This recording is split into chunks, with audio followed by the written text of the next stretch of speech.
यथार्थ मोक्ष।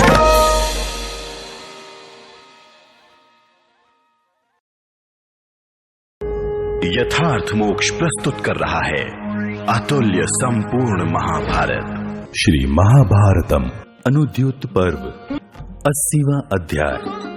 वन गमन के समय पांडवों की चेष्टा और प्रजाजनों की शोकातुरता के विषय में धृतराष्ट्र तथा विदुर का संवाद और शरणागत कौरवों को द्रोणाचार्य का आश्वासन।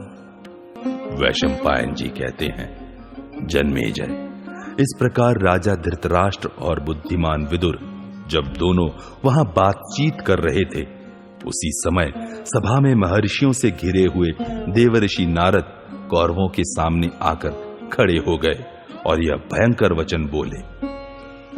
आज से 14वें वर्ष में दुर्योधन के अपराध से भीम और अर्जुन के पराक्रम द्वारा कौरव कुल का नाश हो जाएगा। ऐसा कहकर विशाल ब्रह्म तेज धारण करने वाले देवर्षि प्रवर नारद आकाश में जाकर सहसा अंतर्धान हो गए। धृतराष्ट्र ने पूछा, विदुर, जब पांडव वन को जाने लगे उस समय नगर और देश के लोग क्या कह रहे थे? ये सब बातें मुझे पूर्ण रूप से ठीक ठीक बताओ। विदुर बोले, महाराज, ब्राह्मण, क्षत्रिय, वैश्य, शूद्र तथा अन्य लोग इस घटना के संबंध में जो कुछ कहते हैं वह सुनिए। मैं आपसे सब बातें बता रहा हूं। पांडवों के जाते समय समस्त पुरवासी दुख से आतुर हो सब और शोक में डूबे हुए थे और इस प्रकार कह रहे थे, हाय हाय, हमारे स्वामी, हमारे रक्षक वन में चले जा रहे हैं। भाइयों, देखो धृतराष्ट्र के पुत्रों का यह कैसा अन्याय है। स्त्री, बालक और वृद्धों सहित सारा हस्तिनापुर नगर हर्ष रहित, शब्द शून्य तथा उत्सवहीन सा हो गया। सब लोग कुंती पुत्रों के लिए निरंतर चिंता एवं शोक में निमग्न हो उत्साह खो बैठे थे। सबकी दशा रोगियों के समान हो गई थी। सब एक दूसरे से मिलकर जहां तहां पांडवों के विषय में ही वार्तालाप करते थे।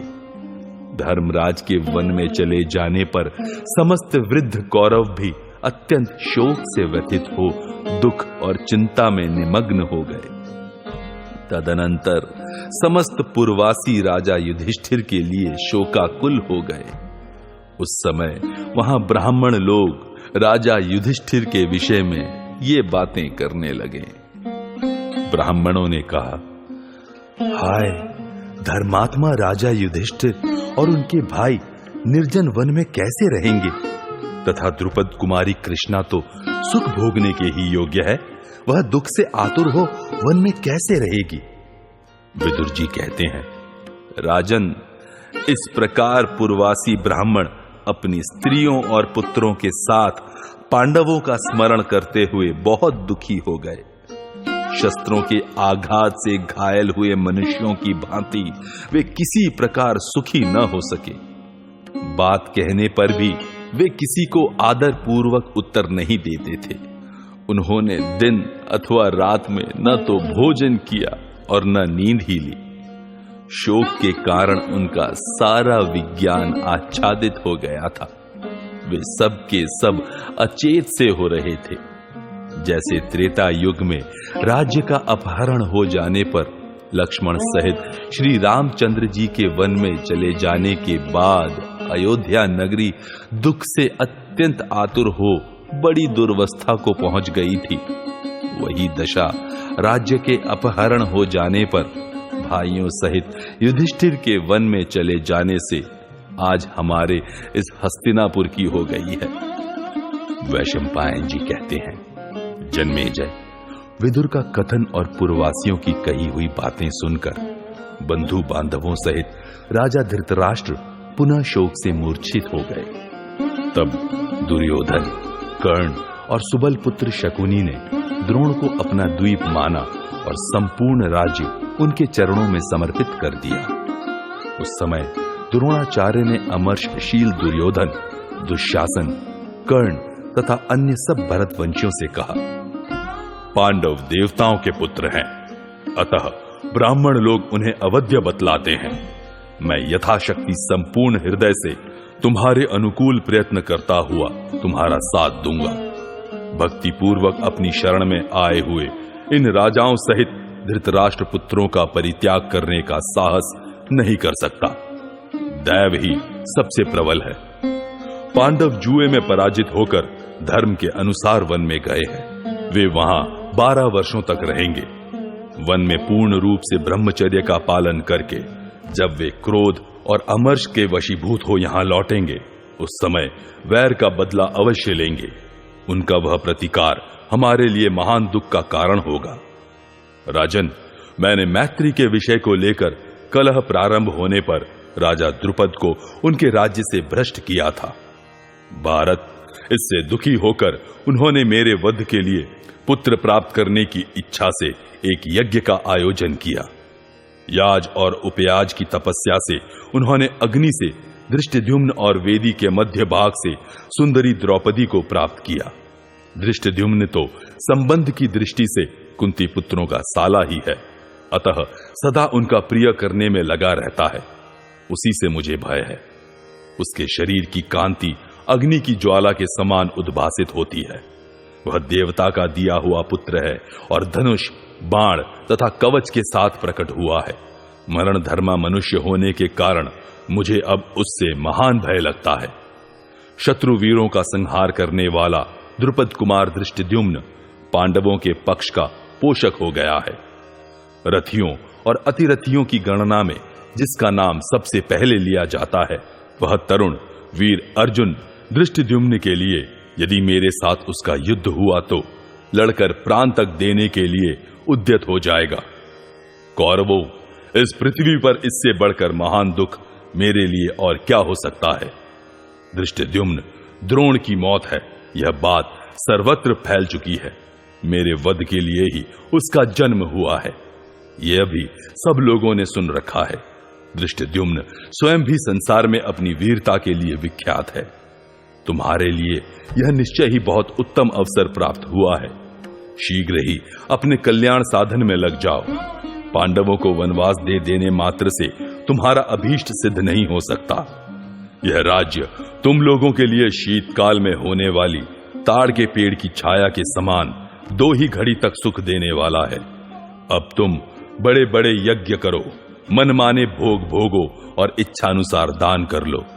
आज से 14वें वर्ष में तुम्हें बहुत बड़ी मार काट का सामना करना पड़ेगा।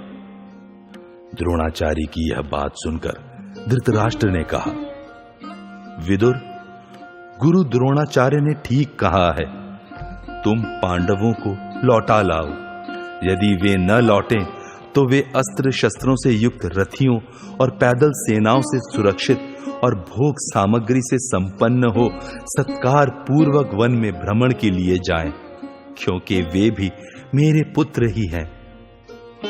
इस प्रकार श्री महाभारत सभा पर्व के अंतर्गत अनुद्यूत पर्व में विदुर, धृतराष्ट्र और द्रोण के वचन विषयक 80वां अध्याय पूरा हुआ। 81वां अध्याय धृतराष्ट्र की चिंता और उनका संजय के साथ वार्तालाप। वैशंपायन जी कहते हैं, जन्मेजय, जब पांडव जुए में हारकर वन में चले गए, तब राजा धृतराष्ट्र को बड़ी चिंता हुई। महाराज धृतराष्ट्र को लंबी सांस खींचते और उद्विग्न चित्त होकर चिंता में डूबे हुए देख संजय ने इस प्रकार कहा। संजय बोले, पृथ्वीनाथ, यह धन रत्नों से संपन्न वसुधा का राज्य पाकर और पांडवों को अपने देश से निकालकर अब आप क्यों शोकमग्न हो रहे हैं? धृतराष्ट्र ने कहा, जिन लोगों का युद्ध कुशल बलवान महारथी पांडवों से वैर होगा, वे शोक मग्न हुए बिना कैसे रह सकते हैं? संजय बोले, राजन, यह आपकी अपनी ही की हुई करतूत है जिससे यह महान वैर उपस्थित हुआ है, और इसी के कारण संपूर्ण जगत का सगे संबंधियों सहित विनाश हो जाएगा। भीष्म, द्रोण और विदुर ने बार बार मना किया, तो भी आपके मूढ़ और निर्लज्ज पुत्र दुर्योधन ने सूत पुत्र प्रातिकामी को यह आदेश देकर भेजा कि तुम पांडवों की प्यारी पत्नी धर्मचारिणी द्रौपदी को सभा में ले आओ। देवता लोग जिस पुरुष को पराजय देना चाहते हैं उसकी बुद्धि ही पहले हर लेते हैं, जिससे वह सब कुछ उल्टा ही देखने लगता है। विनाश काल उपस्थित होने पर जब बुद्धि मलिन हो जाती है, उस समय अन्याय ही न्याय के समान जान पड़ता है और वह हृदय से किसी प्रकार नहीं निकलता। उस समय उस पुरुष के विनाश के लिए अनर्थ ही अर्थ रूप से और अर्थ भी अनर्थ रूप से उसके सामने उपस्थित होते हैं, और निश्चय ही अर्थ रूप में आया हुआ अनर्थ ही उसे अच्छा लगता है। काल डंडा या तलवार लेकर किसी का सर नहीं काटता। काल का बल इतना ही है कि वह प्रत्येक वस्तु के विषय में मनुष्य की विपरीत बुद्धि कर देता है। पांचाल राजकुमारी द्रौपदी तपस्विनी है। उसका जन्म किसी मानवी स्त्री के गर्भ से नहीं हुआ है। वह अग्नि के कुल में उत्पन्न हुई और अनुपम सुंदरी है। वह सब धर्मों को जानने वाली तथा यशस्विनी है। उसे भरी सभा में खींचकर लाने वाले दुष्टों ने भयंकर तथा रोंगटे खड़े कर देने वाले घमासान युद्ध की संभावना उत्पन्न कर दी है। अधर्म पूर्वक जुआ खेलने वाले दुर्योधन के सिवा कौन है जो द्रौपदी को सभा में बुला सके? सुंदर शरीर वाली पांचाल राजकुमारी स्त्री धर्म से युक्त थी। उसका वस्त्र रक्त से सना हुआ था। वह एक ही साड़ी पहने हुए थी। उसने सभा में आकर पांडवों को देखा। उन पांडवों के धन, राज्य, वस्त्र और लक्ष्मी सबका अपहरण हो चुका था। वे संपूर्ण मनोवांछित भोगों से वंचित हो दास भाव को प्राप्त हो गए थे। धर्म के बंधन में बंधे रहने के कारण वे पराक्रम दिखाने में भी असमर्थ से हो रहे थे। उनकी यह दशा देखकर कृष्णा क्रोध और दुख में डूब गई। वह तिरस्कार के योग्य कदापि न थी, तो भी कौरवों की सभा में दुर्योधन और कर्ण ने उसे कटु वचन सुनाए। राजन, ये सारी बातें मुझे महान दुख को निमंत्रण देने वाली जान पड़ती है। धृतराष्ट्र ने कहा, संजय, द्रौपदी के उन दीनतापूर्ण नेत्रों द्वारा यह सारी पृथ्वी दग्ध हो सकती थी। संजय, उसके अभिशाप से मेरे सभी पुत्रों का आज ही संहार हो जाता, परंतु उसने सब कुछ चुपचाप सह लिया। जिस समय रूप और यौवन से सुशोभित होने वाली पांडवों की धर्मपरायणा धर्मपत्नी कृष्णा सभा में लाई गई, उस समय वहां उसे देखकर भरत वंश की सभी स्त्रियां गांधारी के साथ मिलकर बड़े भयानक स्वर से विलाप एवं चीत्कार करने लगी। ये सारी स्त्रियां प्रजा वर्ग की स्त्रियों के साथ मिलकर रात दिन सदा इसी के लिए शोक करती रहती है। उस दिन द्रौपदी का वस्त्र खींचे जाने के कारण सब ब्राह्मण कुपित हो उठे थे। अतः सायंकाल हमारे घरों में उन्होंने अग्निहोत्र तक नहीं किया। उस समय प्रलयकालीन मेघों की भयानक गर्जना के समान भरी आवाज के साथ बड़े जोर की आंधी चलने लगी। वज्रपात का सा अत्यंत कर्कश शब्द होने लगा। आकाश से उल्काएं गिरने लगी तथा राहु ने बिना पर्व के ही सूर्य को ग्रस लिया और प्रजा के लिए अत्यंत घोर भय उपस्थित कर दिया। इसी प्रकार हमारी रथशालाओं में आग लग गई और रथों की ध्वजाएं जलकर खाक हो गईं, जो भरतवंशियों के लिए अमंगल की सूचना देने वाली थी। दुर्योधन के अग्निहोत्र गृह में गीदड़ियां आकर भयंकर स्वर से हुआ हुआ करने लगी। उनकी आवाज सुनते ही चारों दिशाओं में गधे रेंकने लगे। संजय, यह सब देखकर द्रोण के साथ भीष्म, कृपाचार्य, सोमदत्त और महामना बाहल्लिक वहां से उठकर चले गए।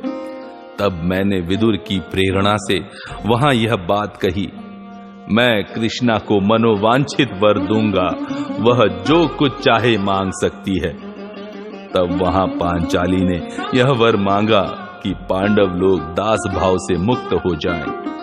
मैंने भी रथ और धनुष आदि के सहित पांडवों को उनकी समस्त संपत्ति के साथ इंद्रप्रस्थ लौट जाने की आज्ञा दे दी थी। तदनंतर सब धर्मों के ज्ञाता परम बुद्धिमान विदुर ने कहा, भरतवंशियों, यह कृष्णा जो तुम्हारी सभा में लाई गई, यही तुम्हारे विनाश का कारण होगा। यह जो पांचाल राज की पुत्री है, वह परम उत्तम लक्ष्मी ही है। देवताओं की आज्ञा से ही पांचाली इन पांडवों की सेवा करती है। कुंती के पुत्र अमर्ष में भरे हुए हैं। द्रौपदी को जो यहाँ इस प्रकार क्लेश दिया गया है, इसे वे कदापि सहन नहीं करेंगे। सत्य प्रतिज्ञ भगवान श्री कृष्ण से सुरक्षित महान धनुर्धर वृषणी वंशी अथवा महारथी पांचाल वीर भी इसे नहीं सहेंगे। अर्जुन पांचाल वीरों से घिरे हुए अवश्य आएंगे। उनके बीच में महाधनुर्धर महाबली भीमसेन भी होंगे, जो दंडपाणी यमराज की भांति गदा घुमाते हुए युद्ध के लिए आएंगे। उस समय परम बुद्धिमान अर्जुन की गांडीव धनुष की टंकार सुनकर और भीमसेन की गदा का महान वेग देखकर कोई भी राजा उनका सामना करने में समर्थ न हो सकेंगे। अतः मुझे तो पांडवों के साथ सदा शांति बनाए रखने की ही नीति अच्छी लगती है। उनके साथ युद्ध करना मुझे पसंद नहीं है। मैं पांडवों को सदा ही कौरवों से अधिक बलवान मानता हूं, क्योंकि महान तेजस्वी और बलवान राजा जरासंध को भीमसेन ने बाहु रूपी शस्त्र से ही युद्ध में मार गिराया था। भरतवंश शिरोमणे, अतः पांडवों के साथ आपको शांति ही बनाए रखनी चाहिए। दोनों पक्षों के लिए यही उचित है। आप निशंक होकर यही उपाय करें। महाराज, ऐसा करने पर आप परम कल्याण के भागी होंगे। संजय, इस प्रकार विदुर ने मुझसे धर्म और अर्थयुक्त बातें कही थी, किंतु पुत्र का हित चाहने वाला होकर भी मैंने उनकी बात नहीं मानी। इस प्रकार व्यास निर्मित श्री महाभारत नामक 1,00,000 श्लोकों की संहिता में सभा पर्व के अंतर्गत अनुद्यूत पर्व में धृतराष्ट्र संजय संवाद विषयक 81वां अध्याय पूरा हुआ और सभा पर्व संपूर्ण हुआ।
यथार्थ मोक्ष।